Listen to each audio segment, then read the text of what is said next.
Big boss ఇల్లో nomination సమరానికి మరోసారి సిద్ధమైంది. మీరాడే ఆటను ఒళ్లంతా కళ్ళు చేసుకుని చూసిన వారు మీ తలరాత రాయబోతున్నారు. వీరిలో కొద్దిమంది తిరిగి ఇంటి సభ్యులుగా మారి మీరు కోరుకునే బిగ్ బాస్ ట్రోఫీ కోసం మీతో పోరాడి మిమ్మల్ని ఓడించడానికి సిద్ధంగా ఉన్నారు.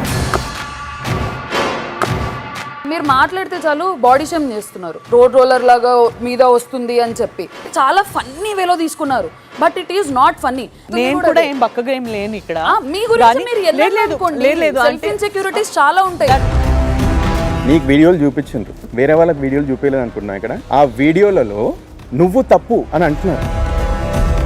అన్నొచ్చి నామినేషన్ చేయడానికి టికెట్ ఇచ్చిండు. వెళ్ళి సంజన గారికి నామినేట్ చేసినావు. చిన్న వెన్నుపోటు ఒడ్డు చేసినావు అన్నని.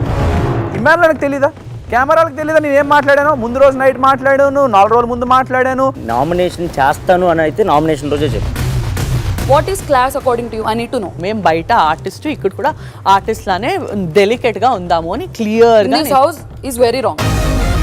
ఫస్ట్ బొమ్మల గేమ్లో తనుజ నా గురించే పోరాడింది. తనుజ అవుట్ అయిపోయిన తర్వాత లాస్ట్కి ఓటింగ్ విషయానికి వచ్చేసరికి రాము కోటేశ్వర్ నాకు మైండ్ పోయింది. నాకు అర్థం కాల.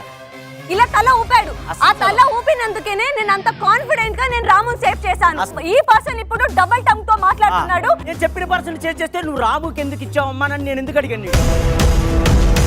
లాస్ట్ వీక్ చేసింది మాత్రం రాము నాకు చాలా బాధ అనిపించింది. నువ్వు వెళ్ళకున్నా కూడా నువ్వు కెప్టెన్ అవ్వలేదు. నువ్వు అది గుర్తుపెట్టు.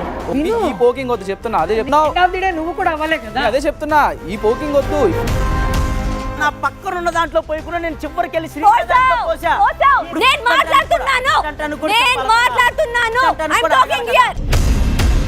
ముద్దు మాటలు చెప్పి మందార పూలు చెవులో పెడుతున్నారు. సింపుల్గా చెప్తున్నాను. బిగ్ బాస్ 9 ఈ రోజు రాత్రి 9:30 నిమిషాలకు